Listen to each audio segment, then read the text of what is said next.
The Magic of Oz by L. Frank Baum. Chapter 9. The Isle of the Magic Flower. The Glass Cat was a good guide and led Trot and Cap'n Bill by straight and easy paths through all the settled part of the Munchkin country, and then into the north section where there were few houses, and finally through a wild country where there were no houses or paths at all. But the walking was not difficult, and at last they came to the edge of a forest and stopped there to make camp and sleep until morning. From branches of trees Cap'n Bill made a tiny house that was just big enough for the little girl to crawl into and lie down. But first they ate some of the food Trot had carried in the basket. "Don't you want some, too?" she asked the Glass Cat. "No," answered the creature. "I suppose you'll hunt around and catch a mouse," remarked Cap'n Bill. "Me? Catch a mouse? Why should I do that?" inquired the Glass Cat. "Why, then you could eat it," said the sailor man. "I beg to inform you," returned the crystal tabby, "that I do not eat mice. Being transparent, so anyone can see through me, I'd look nice, wouldn't I, with a common mouse inside me? But the fact is that I haven't any stomach or other machinery that would permit me to eat things. The careless magician who made me didn't think I'd need to eat, I suppose." "Don't you ever get hungry or thirsty?" asked Trot. "Never. I don't complain, you know, at the way I'm made, for I've never yet seen any living thing as beautiful as I am. I have the handsomest brains in the world. They're pink, and you can see 'em work." "I wonder," said Trot thoughtfully, as she ate her bread and jam, "if my brains whirl around in the same way yours do." "No, not the same way, surely," returned the Glass Cat, "for, in that case, they'd be as good as my brains, except that they're hidden under a thick, bony skull." "Brains," remarked Cap'n Bill, "is of all kinds and work different ways. But I've noticed that them as thinks that their brains is best is often mistook." Trot was a little disturbed by sounds from the forest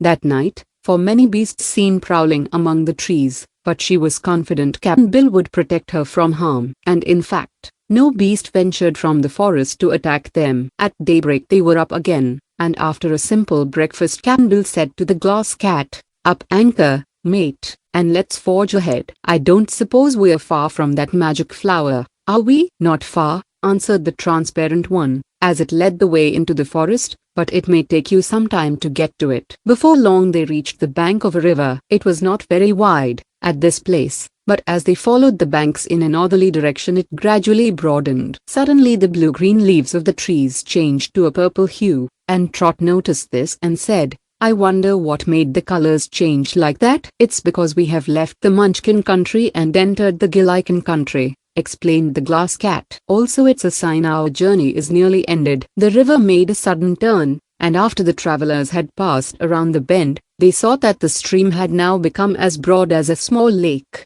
and in the center of the lake they beheld a little island, not more than 50 feet in extent. Either way, something glittered in the middle of this tiny island, and the Glass Cat paused on the bank and said, "There is the gold flower pot containing the magic flower, which is very curious and beautiful. If you can get to the island, your task is ended, except to carry the thing home with you." Cap'n Bill looked at the broad expanse of water and began to whistle a low, quavering tune. Trot knew that the whistle meant that Cap'n Bill was thinking, and the old sailor didn't look at the island as much as he looked at the trees upon the bank where they stood. Presently he took from the big pocket of his coat an axe blade, wound in an old cloth to keep the sharp edge from cutting his clothing. Then, with a large pocket knife, he cut a small limb from a tree and whittled it into a handle for his axe. "Sit down, Trot," he advised the girl, as he worked. "I've got quite a job ahead of me now, for I've got to build us a raft." "What do we need a raft for, Cap?" "Why,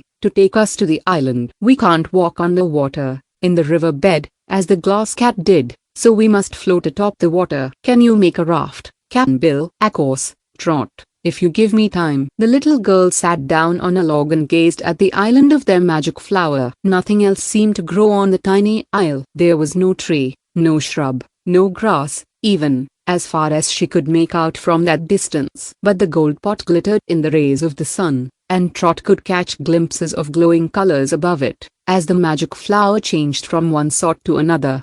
"When I was here before," remarked the Glass Cat, lazily reclining at the girl's feet, "I saw two calidors on this very bank. where they had come to drink. "What are Calidars?" asked the girl. "The most powerful and ferocious beasts in all Oz. This forest is their special home, and so there are few other beasts to be found except monkeys. The monkeys are spry enough to keep out of the way of the fierce Calidars, which attack all other animals and often fight among themselves." "Did they try to fight you when you saw 'em?" asked Trot, getting very much excited. "Yes, they sprang upon me in an instant, but I lay flat on the ground, so I wouldn't get my legs broken by the great weight of the beasts, and when they tried to bite me I laughed at them and jeered them until they were frantic with rage, for they nearly broke their teeth on my hard glass. So, after a time, they discovered they could not hurt me, and went away. It was great fun. I hope they don't come here again to drink." "Not while we're here, anyhow,"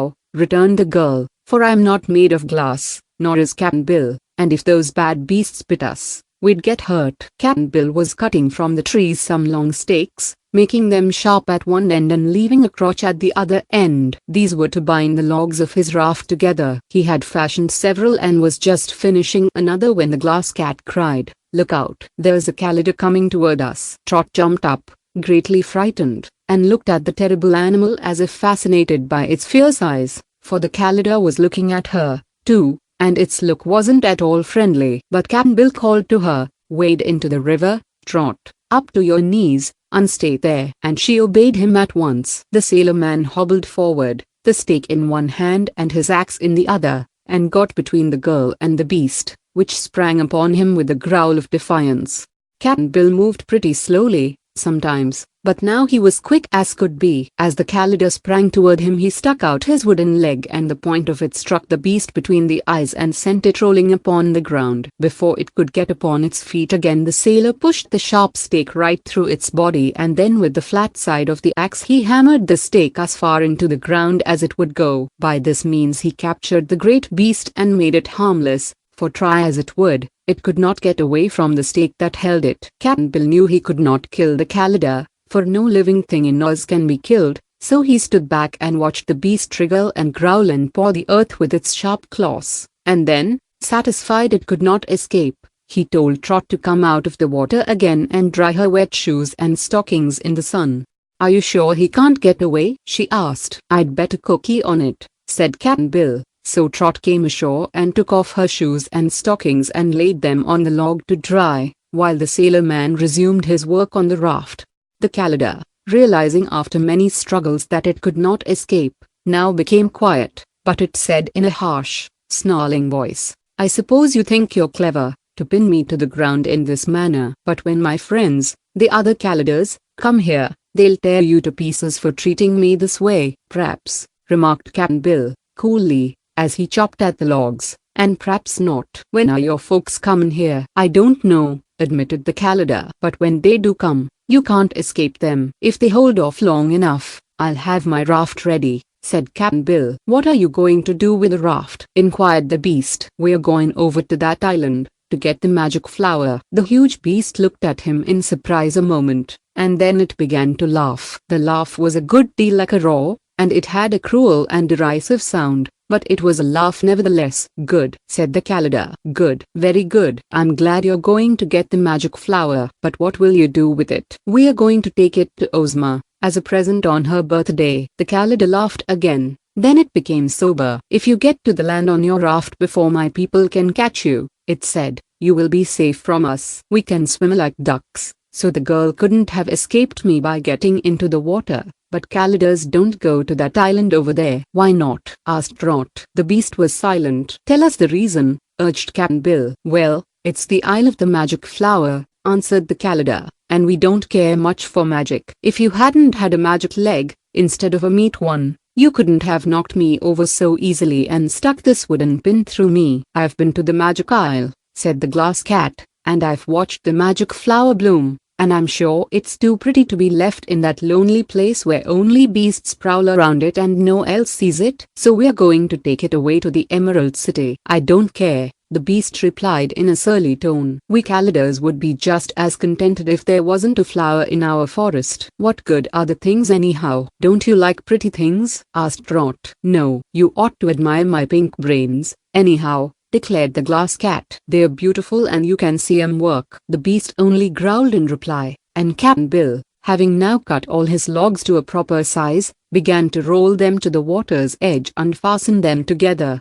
Chapter 9 ends here. Thank you very much for watching.